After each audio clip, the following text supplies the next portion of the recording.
Hey everybody, my name is Marcus, and in this video I'll show you a simple way how we can create a folder in Windows 10. So what you want to do, you just go right click here, new and folder, and this is it.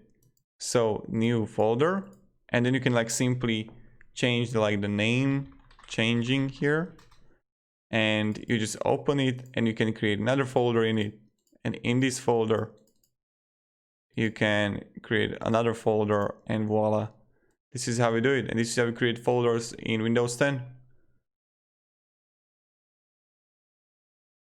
If you have any questions, ask me down below in the comments. I'll be really happy to help you and answer you some simple questions. And yeah, have a great day and goodbye.